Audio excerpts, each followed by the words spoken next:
Hello there, so I'm doing my digging deeper assignment about ethnography where I have to select a podcast and I decided to record myself because it was fun.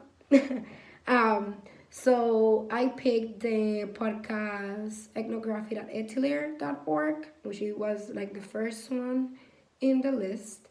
And I picked two podcasts, and I think I'm just gonna talk about the one that resonated to me, um, and a little bit from the other one.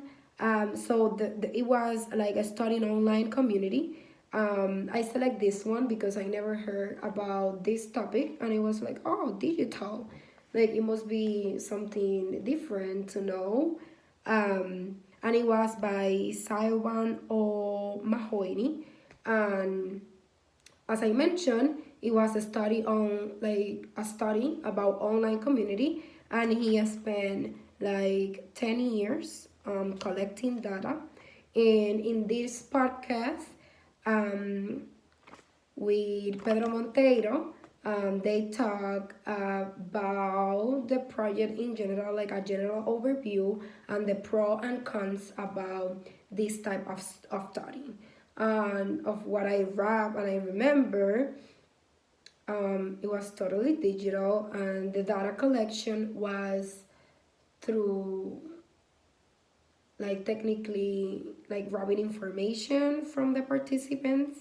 Um, they mentioned that it gave an idea of how to know their identity. So they create a digital network, and O'Mahony and said that this type of study works for crypto security, air plantations, and also it helps to translate languages. So it means that if it's a big company, because this was concentrated in business, so if it's like a big company where the researchers have to collect data from all the employees in different companies where are located in different part of the world.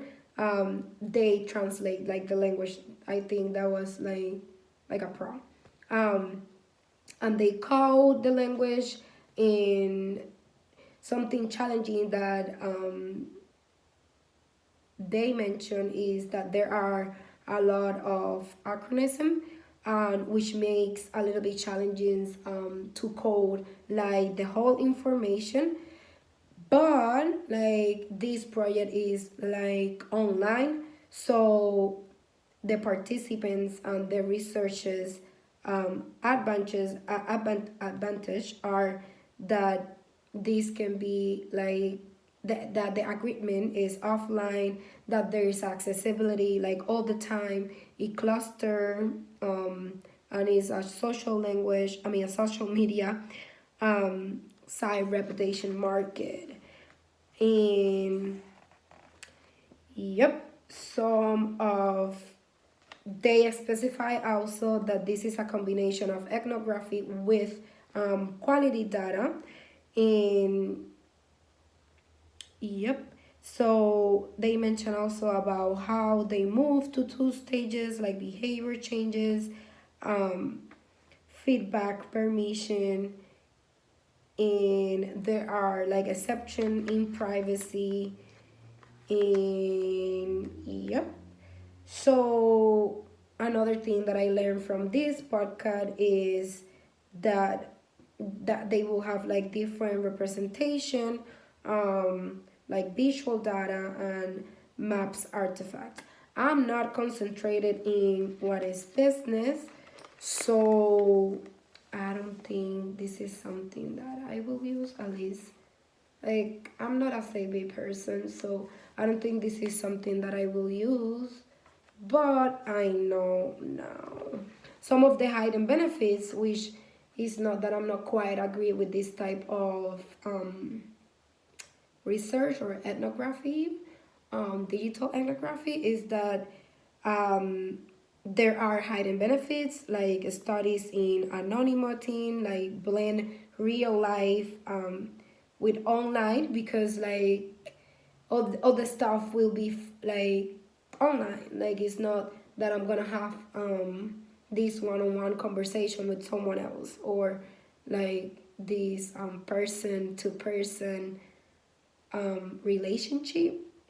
You don't got to travel, and there's like accurate timing, multiple perspective of different time of people. There are errors, and yep. So I think this is all that I want to say about this. In the other part, in the other section of the podcast, it was about Renate Major, visual data and methods. Um, in this one, they mention about the different multimodal representations that you can use in qualitative research, and it's something that I associated with, because it's a way to inform and express yourself, like the researchers, free, and where we can have the chance to express the vulnerability, like as a researcher or as the participant. Like you can use drawing, sketch, on photo, and I associate this with the cartoons, like caricatures.